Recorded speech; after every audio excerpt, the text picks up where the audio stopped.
What I wish I knew before starting Carnivore. Here are some beginner tips that I learned the hard way.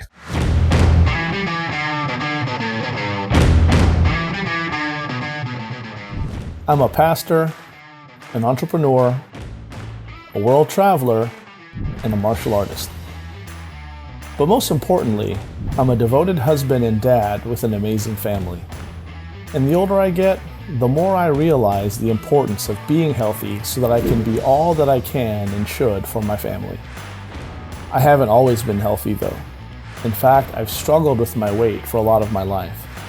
But in recent years, I found some great success in my weight loss and fitness journey living a lower carbohydrate lifestyle, particularly that of the keto and carnivore variety.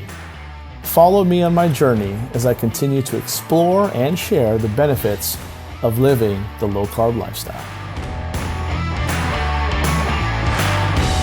What's up everyone, Jason here. Welcome back to the channel. And today I'm sharing something that I absolutely wish someone had shared with me on day one of the carnivore diet. That's right, basically the stuff that no one tells you that would have been very, very helpful to know. These are some tips that I learned the hard way and the mistakes that could have made my first month so much easier. So if you're new to carnivore, or maybe you're coming back after falling off, then this video is gonna be exactly what you need, and ultimately it's gonna save you a ton of frustration, a ton of guessing, and a lot of wasted time as well. Let's jump right in, shall we? Tip number one, you're going to feel weird before you feel amazing, okay? You're gonna feel weird before you feel amazing.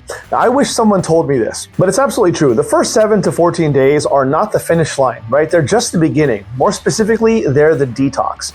And so you might feel things like low energy, some brain fog, and yeah, you'll absolutely experience cravings. You may also experience headaches. And then also weird bathroom changes, all of which are totally normal. As I've said in the past, this really is the period where your body is switching fuel sources. As a result, you're also dumping water weight, you're recalibrating electrolytes.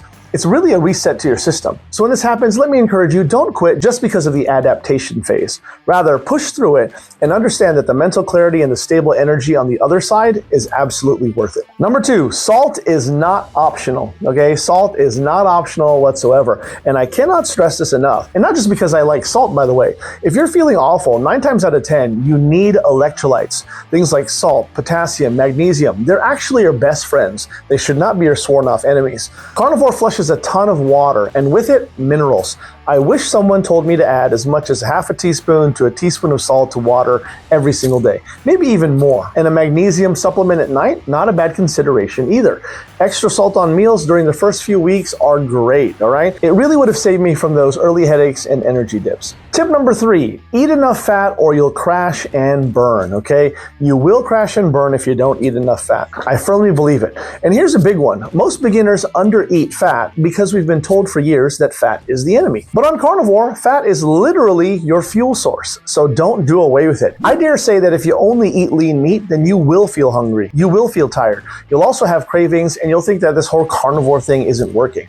So a good starting point is to go anywhere from 80-20 to 70-30 fat protein ratio, and honestly, I prefer the latter. Think about things like ribeye, ground beef, 80-20 or fattier, eggs, butter. Don't fear the fat, okay? Tip number 4, don't track anything in the first 30 days. And this is a big one because I'm a big tracker, and I certainly am now. A lot of it comes back to my competitive upbringing, but I wish I didn't overthink things at first, right? No macros, no calories, no weighing every ounce of food the way that maybe you were taught when you were trying to bro out or worked with a fitness coach. For the first month, just eat when you're hungry. Just eat until you're satisfied, and just eat meat and eggs, and then just repeat that, all right? I know I said the word just a lot, but this really is that simple. Your body needs this time to reset hunger signals, and so tracking too early will usually lead to undereating, which ultimately will slow your progress. Tip number 5, your weight might go up before it goes down, okay? Your weight might go up before it goes down.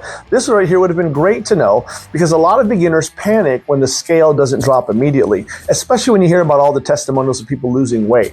Listen, water weight, hormonal shifts, and inflammation, these are game changers and not in a good way. These changes can all make the scale bounce. And so weight loss is not the first benefit of carnivore. Healing your body comes first. Fat loss follows. Remember that. So you want to pay attention to things like your energy, also your mood, and don't forget the cravings as well. Certainly bloating can become prevalent along with changes in your sleep. All of these can change before the number on the scale does, all right? So pay attention to those things first. Tip number 6, eating the same meals every day is actually a superpower. I know that sounds a little bit counterproductive and certainly not intuitive, but it really is this way. I used to think that variety was necessary, maybe even essential. Nope, it's not. Carnivore thrives on simplicity. So remember that concept. If you find 2 to 3 meals that you enjoy, like steak and eggs, ground beef, or bacon and eggs, then just run with it, right? Whatever it is. Surf and turf, steak and shrimp, or fish or something, just go with it. Remember, less decision fatigue equals more consistency equals better results. Tip number 7, you don't have to be perfect to make progress, right? You've heard that perfect is the enemy of progress, and I firmly believe that on the carnivore lifestyle, this is definitely the case.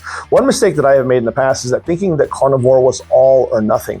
But here's the truth. If you eat 90 to 95% carnivore, you're still going to see massive benefits. If you fall off, then you get right back on track the next meal.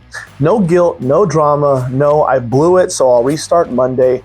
No, my friends, progress comes from consistency, not perfection. Couple closing thoughts here for you. If I had known these things when I started, I would have avoided so much stress and confusion. And I certainly want that for you. So if this helped you, then please hit that like button, drop me a comment, and subscribe for more carnivore tips, busy parent hacks, and real life results. This is Jason Ligo with the Low Carb Lifestyle. I appreciate my friends. Thanks for watching, and I'll see you on the next one. Take care.